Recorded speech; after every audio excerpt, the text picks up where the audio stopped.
ನಮಸ್ಕಾರ ಸ್ನೇಹಿತರೆ, ಗೃಹಲಕ್ಷ್ಮಿ ಯೋಜನೆಯ ಅಪ್ಡೇಟ್ಗೆ ನಿಮಗೆ ಸ್ವಾಗತ ಸುಸ್ವಾಗತ. ಸ್ನೇಹಿತರೆ, ಎಲ್ಲರಿಗೂ ಶುಭ ಮುಂಜಾನೆ.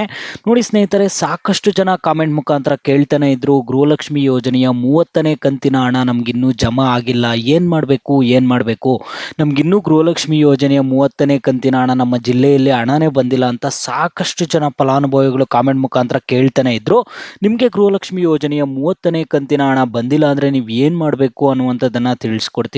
ಮತ್ತೆ ಗೃಹಲಕ್ಷ್ಮಿ ಕುರಿತು ಇರುವಂತಹ ಅಪ್ಡೇಟ್ಸ್ ಅನ್ನು ಕೂಡ ತಿಳಿಸ್ಕೊಡ್ತೀನಿ. ಎಲ್ಲರೂ ವಿಡಿಯೋ ಕೊನೆವರೆಗೂ ನೋಡಿ. ಇದು ತುಂಬಾನೇ ಇಂಪಾರ್ಟೆಂಟ್ ವಿಡಿಯೋ, ಎಲ್ಲೂ ಸ್ಕಿಪ್ ಮಾಡಬೇಡಿ, ವಿಡಿಯೋನ ಕೊನೆವರೆಗೂ ನೋಡಿ.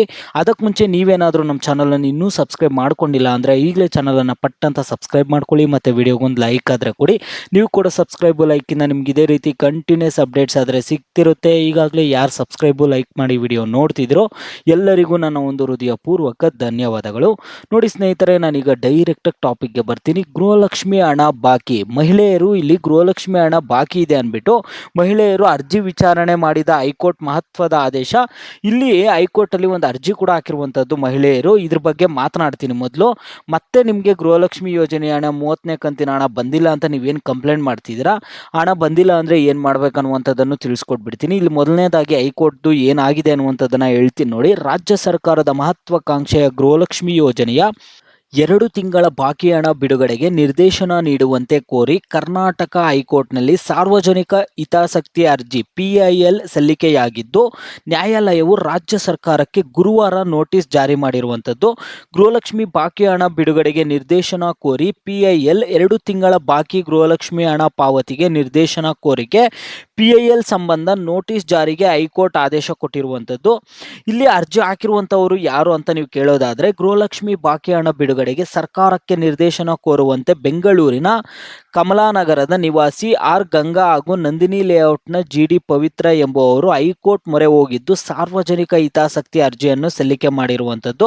ಅರ್ಜಿಯಲ್ಲಿ ಏನಿದೆ ಅಂದರೆ, ಕಳೆದ 2 ತಿಂಗಳಿನಿಂದ ಗೃಹಲಕ್ಷ್ಮಿ ಯೋಜನೆಯ ಬಾಕಿ ಹಣ ಫಲಾನುಭವಿಗಳ ಖಾತೆಗೆ ಜಮೆ ಆಗ್ತಿಲ್ಲ. ಈ ಬಾಕಿ ಇರುವ 2 ತಿಂಗಳ ಗೃಹಲಕ್ಷ್ಮಿ ಹಣವನ್ನು ತಕ್ಷಣವೇ ಪಾವತಿಸಲು ಸರ್ಕಾರಕ್ಕೆ ನಿರ್ದೇಶನ ನೀಡಬೇಕು ಎಂದು ಅರ್ಜಿದಾರರು ಹೈಕೋರ್ಟ್ಗೆ ಮನವಿ ಮಾಡಿರುವಂಥದ್ದು.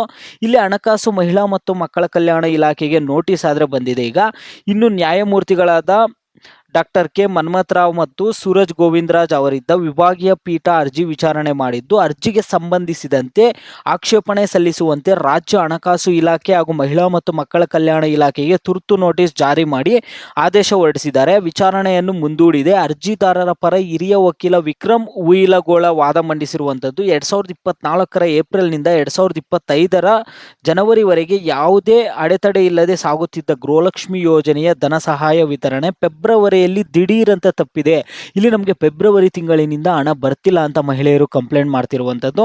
ಇಲ್ಲಿ ಫೆಬ್ರವರಿ ತಿಂಗಳಿನ ಹಣ ಅಂದರೆ ಗೃಹಲಕ್ಷ್ಮಿ 29ನೇ ಕಂತಿನ ಹಣ, ಮಾರ್ಚ್ ತಿಂಗಳಿನ ಹಣ ಅಂದರೆ 30ನೇ ಕಂತಿನ ಹಣ, ಮತ್ತು ಏಪ್ರಿಲ್ ತಿಂಗಳಿನ ಹಣ ಅಂದರೆ 31ನೇ ಕಂತಿನ ಹಣ. ಸ್ನೇಹಿತರೆ, ಮಹಿಳಾ ಮತ್ತು ಮಕ್ಕಳ ಅಭಿವೃದ್ಧಿ ಇಲಾಖೆಯ ಉಸ್ತುವಾರಿಯಲ್ಲಿದ್ದ ಈ ಪ್ರಕ್ರಿಯೆಯನ್ನು ತಾಲೂಕು ಪಂಚಾಯಿತಿಗಳ ಮೂಲಕ ನಿರ್ವಹಿಸಲು ಸರ್ಕಾರ ಹೊಸ ನೀತಿ ರೂಪಿಸಿತ್ತು. ಆದರೆ ಈ ತಾಂತ್ರಿಕ ಹಸ್ತಾಂತರದ ಗೊಂದಲದಿಂದಾಗಿ 2025 ಫೆಬ್ರವರಿ ಹಾಗೂ ಮಾರ್ಚ್ ತಿಂಗಳ ಕಂತುಗಳ ಹಣ ಫಲಾನುಭವಿಗಳ ಕೈ ಸೇರದೆ ಬಾಕಿ ಉಳಿದಿದೆ. ಹಣ ಬಂದಿಲ್ಲ, ಆದಷ್ಟು ಬೇಗ ನಮ್ಮ ಖಾತೆಗಳಿಗೆ ಹಣವನ್ನು ಜಮಾ ಮಾಡಿಸಿ ಅಂದ್ಬಿಟ್ಟು ಇಲ್ಲಿ ಹೈಕೋರ್ಟ್ ಮೊರೆ ಹೋಗಿರುವಂಥದ್ದು ಮಹಿಳೆಯರು. ಸ್ನೇಹಿತರೆ, ಈಗ 30ನೇ ಕಂತಿನ ಹಣ ಬಂದಿಲ್ಲ ಅಂತ ಫಲಾನುಭವಿಗಳು ಪ್ರತಿದಿನ ಕಾಮೆಂಟ್ ಮಾಡಿ ಕೇಳ್ತಾನೆ ಇರ್ತಾರೆ ಪ್ರತಿ ವಿಡಿಯೋ ಕೆಳಗಡೆ. ಸ್ನೇಹಿತರೆ, ಕೆಲವರು ಗೃಹಲಕ್ಷ್ಮಿ ಯೋಜನೆಯ 30ನೇ ಕಂತಿನ ಹಣ ಬಂದಿದೆ ಅಂತ ಹೇಳ್ತಾರೆ. ಇನ್ನು ಕೆಲವರು ನಮಗೆ 29ನೇ ಕಂತಿನ ಹಣನೇ ಬಂದಿಲ್ಲ, ಫೆಬ್ರವರಿಯಿಂದನೇ ಗೃಹಲಕ್ಷ್ಮಿ ಹಣ ಬಂದಿಲ್ಲ ಅಂತ ಹೇಳ್ತಾರೆ. ನೋಡಿ, ಇಲ್ಲಿ ಗೃಹಲಕ್ಷ್ಮಿ ಯೋಜನೆದು 29ನೇ ಕಂತಿನ ಹಣ ಕೂಡ ಬಂದಿಲ್ಲ ಅಂತಾನೆ ಇಲ್ಲಿ ಹೈಕೋರ್ಟಲ್ಲಿ ಇಲ್ಲಿ ಅರ್ಜಿ ಸಲ್ಲಿಕೆಯಲ್ಲಿ ಮೆನ್ಷನ್ ಮಾಡಿರುವಂಥದ್ದು. ಫೆಬ್ರವರಿ ತಿಂಗಳಿಂದ ಹಣ ಬಂದಿಲ್ಲ ಅಂತ ಹೇಳ್ತಿದ್ದಾರೆ. ಓಕೆನಾ, ಫೆಬ್ರವರಿ ತಿಂಗಳದು ಹಣ ಬಂದಿಲ್ಲ ಅಂತಿದ್ದಾರೆ. ಇಲ್ಲಿ ಇನ್ನು ಕೆಲವರು ನಮಗೆ ಗೃಹಲಕ್ಷ್ಮಿ 30ನೇ ಕಂತಿನ ಹಣ ಬಂದಿದೆ ಅಂತ 2 ದಿನದಿಂದ ಕಾಮೆಂಟ್ ಮಾಡ್ತಿದ್ದಾರೆ. ಒಂದು ವೇಳೆ ನಿಮ್ಗೆ ಹಣ ಬಂದಿದ್ರೆ ಖುಷಿನೇ. ಈಗ ಹಣ ಬಂದಿಲ್ಲ ಅಂದರೆ ಏನು ಮಾಡಬೇಕು ಅಂತ ನೀವು ಕೇಳ್ತಿದ್ರಲ್ಲ, ಯಾವುದೇ ಕಚೇರಿ ಹತ್ರ ಹೋಗುವ ಅವಶ್ಯಕತೆ ಇಲ್ಲ. ನೀವು ಮನೆಯಲ್ಲೇ ಇರಿ. DBT ಮುಖಾಂತರ ಹಣವನ್ನು ಪುಷ್ ಮಾಡಿದ್ದೀವಿ, 31ನೇ ಕಂತಿನ ಹಣವನ್ನು ರಿಲೀಸ್ ಮಾಡಿದ್ದೀವಿ ಅಂದ್ಬಿಟ್ಟು ಸಚಿವೆ ಆದ ಲಕ್ಷ್ಮಿ ಹೆಬ್ಬಾಳ್ಕರ್ ಅವರೇ ಇಲ್ಲಿ ಮಾತು ಕೊಟ್ಟಿದ್ದಾರೆ. ಅವ್ರು ಆಲ್ರೆಡಿ ಹೇಳಿಕೆ ಕೂಡ ಕೊಟ್ಟಿರುವಂಥದ್ದು. DBT ಮುಖಾಂತರ ಹಣ ಪುಷ್ ಆಗಿರುತ್ತೆ. ನೀವೇನು ಕಷ್ಟಪಟ್ಟು ಆ ಕಚೇರಿಗೆ ಈ ಕಚೇರಿಗೆ ಓಡಾಡುವಂತಹ ಅವಶ್ಯಕತೆ ಇಲ್ಲವೇ ಇಲ್ಲ. ಮನೆಯಲ್ಲೇ ಕೂತ್ಕೊಂಡಿರಿ. ಈಗ ಕೆಲವರಿಗೆ ಸ್ವಲ್ಪ ಬೇಗ ಬರುತ್ತೆ, ಇನ್ನು ಕೆಲವರಿಗೆ ಸ್ವಲ್ಪ ಲೇಟಾಗಿ ಬರುತ್ತೆ ಅಷ್ಟೇ. ನಿಮ್ಮ ಖಾತೆಗಳಿಗೂ ಹಣ ಬಂದು ಜಮಾ ಆಗುತ್ತೆ ಸ್ನೇಹಿತರೆ, ನೀವೇನು ತಲೆ ಕೆಡಿಸ್ಕೊಳ್ಳುವಂಥ ಅವಶ್ಯಕತೆ ಇಲ್ಲ.